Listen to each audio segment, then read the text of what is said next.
We're kicking off with SummerSlam, and in the main event of the show, Jimmy Uso made his return to WWE programming in shocking fashion by betraying his brother in tribal combat. Given what happened in Detroit, it's practically guaranteed that a match between the two is in the works, but fans may be waiting a long time before Jimmy and Jey Uso lock horns. According to WrestleVotes, there have been discussions within WWE of holding the match off until WrestleMania 40, where it would likely be the most personal match on the two-night card. However, some in WWE believe that the 35-week waiting period between now and WrestleMania is simply too long, and that fans will have lost interest in this angle before the match happens in Philly. WWE does have a precedent for prolonged feuds as of late, with Rey Mysterio vs. Dominic Mysterio storyline beginning at Clash at the Castle last September, and it wouldn't be until WrestleMania that they faced off. WWE has also proven that they are willing to take their time with the Bloodline storyline, though given the mixed response to Jimmy's turn at SummerSlam, prolonging this situation may not be the best course of action.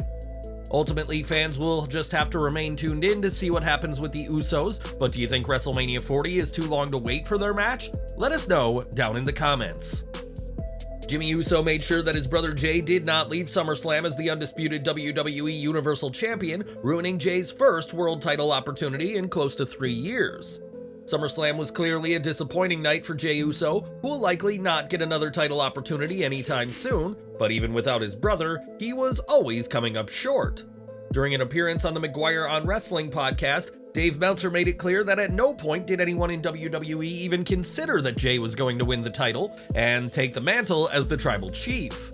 Meltzer compared Jey's situation to that of Sami Zayn earlier this year, saying that while fans may have wanted it badly, WWE's long-term plans meant that these popular faces had to lose. Meltzer gave his personal prediction that despite WrestleMania 39, Cody Rhodes will be the one to dethrone the tribal chief, with many predicting it'll happen at WrestleMania 40 next April. Jey Uso has come a long way as a singles star in recent years, and the idea of him holding a singles title is plausible, but he was never, ever going to be the one to dethrone Roman Reigns at SummerSlam. Now, this week's Raw marked the debut of the Red Brand's new commentary team, as Michael Cole and Wade Barrett called the show, but fans will still hear Cole this Friday. Cole, alongside Kevin Patrick and Corey Graves, will be calling the SmackDown action from now on, but these changes weren't entirely WWE's idea. PW Insider Elite reports that the change was heavily influenced by Endeavor and WWE's broadcasting partners, who advocated for Cole to be the lead on Raw and SmackDown. Cole's decades of experience as a commentator clearly impressed WWE's partners, who have also taken a shine to Kevin Patrick since he joined the commentary desk.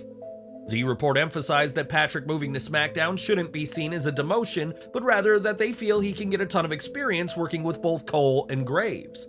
WWE wants to keep their future bosses at Endeavor happy, so we'll have to see if these changes are the first of their kind once the deal is finalized later this year.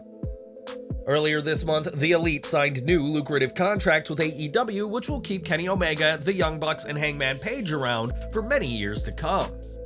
It's been previously reported that the group took a series of votes to decide whether to stay with AEW or leave, presumably for WWE, and last year's All Out nearly cost AEW dearly. On the Swerve City podcast, Matt Jackson didn't mention the September 2022 event by name, but noted that emotions over the past year led to some wanting to leave. He said, "Our votes didn't align each time. There were a lot of emotions over the past year, as the world knows. One day, someone would be in favor of leaving, and the next, another person would be considering going. We weren't consistently on the same page." Nick Jackson added that at one point, Matt didn't want to sign with either WWE or AEW, and that he had to be talked out of retirement by the other three. Ultimately, the four re-signed with AEW, with the Bucks earning the highest-paying tag team contract in history, but the decision to stay was far from an easy choice for the Elite. Yesterday, we reported on Sonya Deville, who has suffered an ACL tear at possibly the worst time it could happen. It was just a few weeks ago that Deville won the WWE Women's Tag Team titles, her first championship in WWE, alongside Chelsea Green, and we have an update on her condition. During Wrestling Observer Radio, Dave Meltzer noted Sonya Deville would be lucky to return in 6 months after her ACL tear, as it generally takes longer than that. If Deville's injury takes as much as 8 months to come back from, then that'll put a return around April of next year, but WWE could wait even longer before bringing her back. As if this situation isn't bad enough, this is Deville's first significant injury in WWE, and after 8 years, being injury-free was a huge accomplishment that's now a thing of the past. WWE had hoped that Deville and Green would stabilize the chaotic nature of the women's tag team titles, which has been stripped from teams multiple times over the past year. As Deville said in her video statement, the titles do appear to be cursed, and whatever's next for the titles, they won't involve the former MMA fighter. Over to NXT now, as last night's show saw a title change hands, but it wasn't any literal championship belt that found a new home. On the show, Noam Dar and Tyler Bate threw down in a Heritage Cup match, but the cup that was on the line wasn't the legitimate one. After losing the cup to Nathan Frazier a few weeks ago, Dar didn't take the loss well and has been walking around with a fake Heritage Cup up until his loss to Bate this week. Bate won 2 falls to 1 in 5 rounds, and later in the show, Frazier convinced Bate to give his new prize back to Dar, and also agreed to give Dar a match for the real cup at NXT Heatwave in 2 weeks. The caveat was that Dar had to admit that the second cup, the one he's been holding for weeks, wasn't real, which the Metaphor member admitted, albeit very reluctantly. Whether Dar can regain the real NXT Heritage Cup, fans will have to wait and see, but the Scottish superstar will at least get a chance at the cup in 2 weeks at Heatwave. Going into this week's NXT, one of the biggest topics of information wasn't about the talent on screen, but of a certain former AEW star who was backstage. Prior to NXT, it was reported that Brian Pillman Jr. was backstage at the show amid reports that he had signed with WWE, and there's now been another sign that a deal has been reached. Fightful Select reports that Pillman is currently in the process of moving to Florida, where WWE's Performance Center is located in Orlando, and the Sunshine State is home to plenty of WWE stars. It remains unclear if Pillman's role with WWE will be entirely behind the scenes, or if he'll compete in the ring. But with the AEW alum moving closer to the Performance Center, he won't have far to travel if he's needed in the ring. Over the years, no shortage of UFC fighters have made their ways to WWE, with Ronda Rousey, Shayna Baszler, and Matt Riddle all trading the octagon for the squared circle.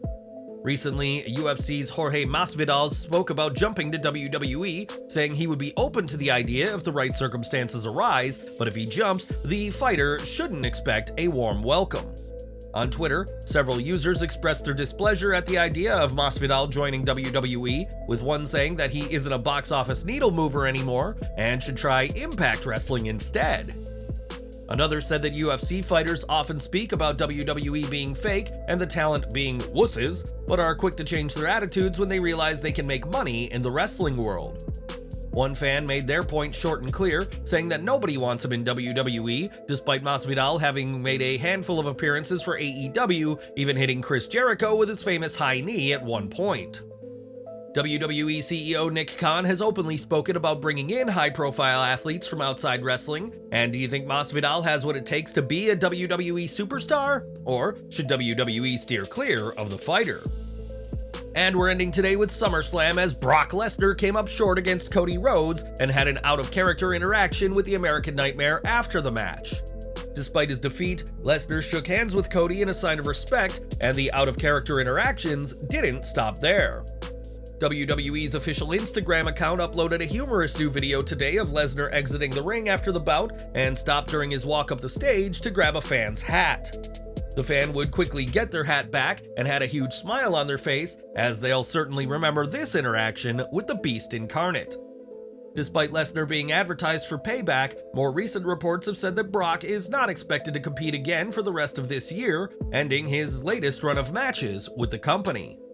Lesnar has had more televised matches this year than in any year since he returned to WWE, and what do you want to see next in the Beast's future? Let us know down in the comments.